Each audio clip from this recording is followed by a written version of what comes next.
Sabe aquele discurso de professor de história do ensino médio que diz que as nações ricas só são ricas porque exploram as mais pobres? Como se houvesse no mundo um limite de riqueza disponível e que a economia pudesse ser um jogo de soma zero? Se isso realmente fosse verdade, países paupérrimos há algumas décadas atrás, como Coreia do Sul, Hong Kong, Singapura e até mesmo o Japão, que foi dizimado ao fim da Segunda Guerra Mundial, não seriam hoje as potências que são.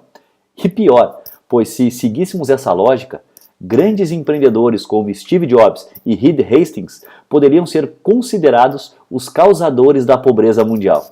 Para os socialistas, a visão do mundo sempre será maniqueísta. Tem que ter os bonzinhos e os malvadinhos.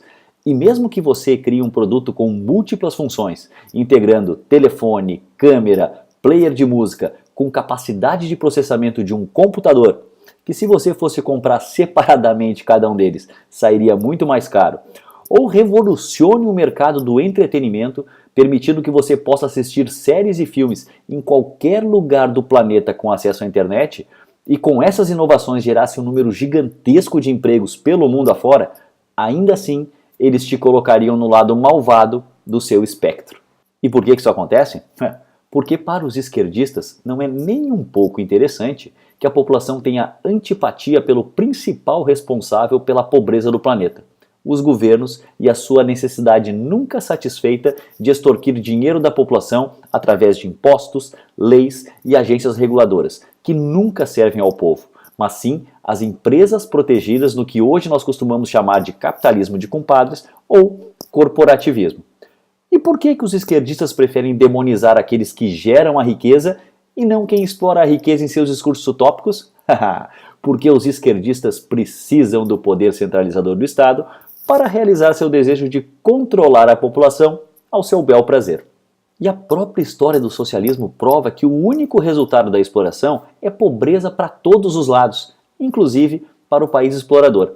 Pegue a antiga União Soviética, onde a Rússia atuava como uma casa grande feudal, explorando os recursos dos demais países pertencentes àquele regime socialista. Por acaso a Rússia hoje pode ser considerada um país rico?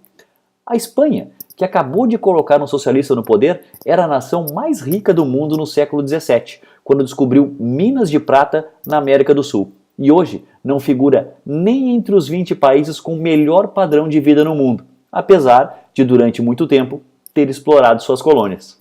Acho que você já percebeu que não existe uma quantidade finita de riqueza no mundo, nem que ela é transferida de um lugar para o outro através da força. Até porque, se fosse assim, não teria como os governos extorquirem e aumentarem cada vez mais os impostos e a carga tributária, como acontece bastante aqui no Brasil.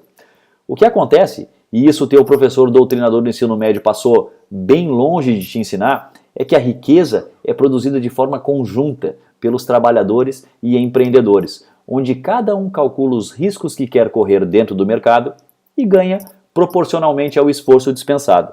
Aos governos cabe interferir o menos possível, tornando a economia livre do excesso de regulamentações e sem cometer os exageros financeiros que torrem o dinheiro público e fomentem a inflação. Ou seja, o que rege o mundo de verdade são as leis naturais da economia, aquilo que também chamamos de livre mercado, surgido lá na Inglaterra do século XVII.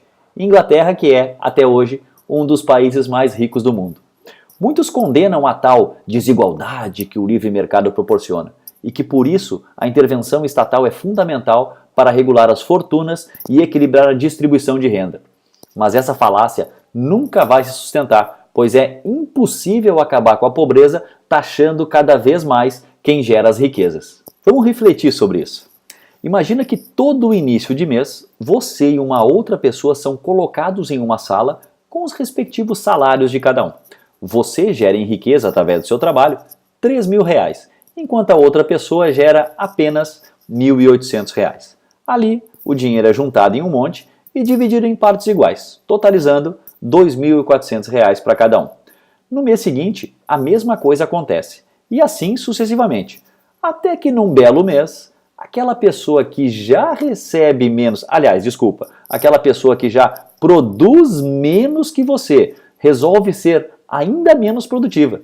Afinal de contas, o outro cara ganha bem E não tem problema trabalhar um pouquinho menos esse mês, sendo que eu vou acabar recebendo mais do que eu gerei de riqueza mesmo. Aí naquele mês, a outra pessoa gerou apenas R$ 1.200, que somados aos seus 3.000 resultam em apenas R$ 2.100 para cada um. Pior ainda, o cara olha para tua cara e reclama que você não trabalhou o suficiente, você, claro, fica indignado com aquilo. E no mês seguinte, resolve trabalhar menos, gerando apenas R$ 2.500, que somados com os R$ 1.200 da outra pessoa, somam R$ 2.700, sobrando, dividindo por 2, R$ 1.350 para cada um. Se esse comodismo for se estendendo mês a mês, muito em breve os dois vão estar chafurdando o lixo para achar o que comer, igualzinho como acontece na Venezuela. Essa é, infelizmente, uma das muitas histórias inspiradas na luta de classes marxista, que mesmo não fazendo nenhum sentido quando se faz uma análise um pouco mais minuciosa, ainda é muito convincente para enganar os pobres eleitores doutrinados nas escolas e manter vivos na disputa política populistas de quinta categoria, como Ciro Gomes, Guilherme Boulos e Manuela Dávila.